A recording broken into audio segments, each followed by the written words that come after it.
Allah Bapa, Putra dan Roh Kudus, terima kasih.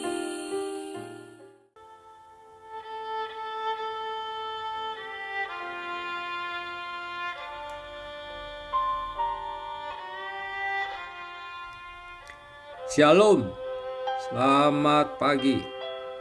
Sate pagi hari ini bertemakan Jalan Tuhan Sempurna. Matthew Henry dikenal sebagai penafsir Alkitab terkemuka yang karya-karyanya telah menjadi berkat bagi banyak orang percaya selama ratusan tahun. Buku tafsirannya telah diterjemahkan ke dalam berbagai bahasa: Belanda, Rusia, Arab, Indonesia, dan lain-lain.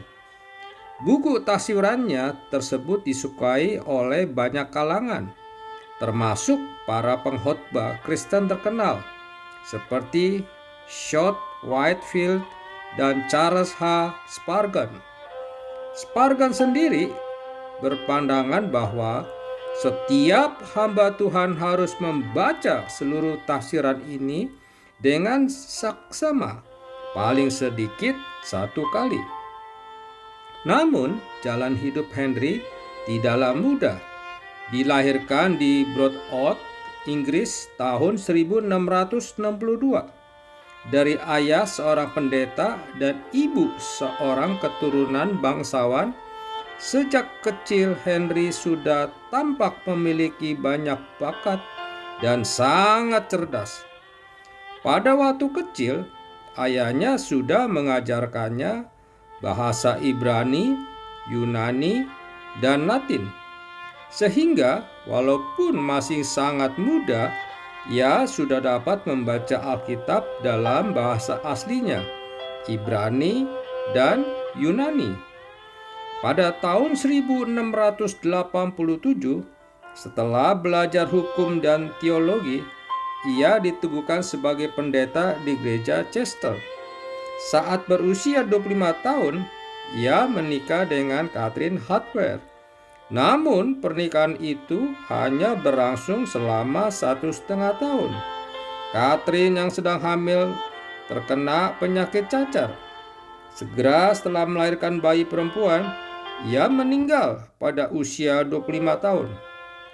Henry sangat terpukul akan peristiwa tersebut. Pada tahun 1690, ia menikah lagi, kali ini dengan Mary Warburton, dan dianugerahi seorang putri, Elizabeth. Namun saat baru berusia 1,5 tahun, Elizabeth meninggal karena demam tinggi. Setahun kemudian, Mary kembali melahirkan seorang anak perempuan, namun bayi ini pun meninggal saat baru berusia 3 minggu. Tetapi beberapa waktu kemudian, Henry dan Mary mendapat seorang anak perempuan yang bertahan hidup, lalu mendapat beberapa anak lagi, sehingga secara keseluruhan mereka mempunyai 10 anak. Selama 25 tahun, Henry melayani jemaatnya di Chester.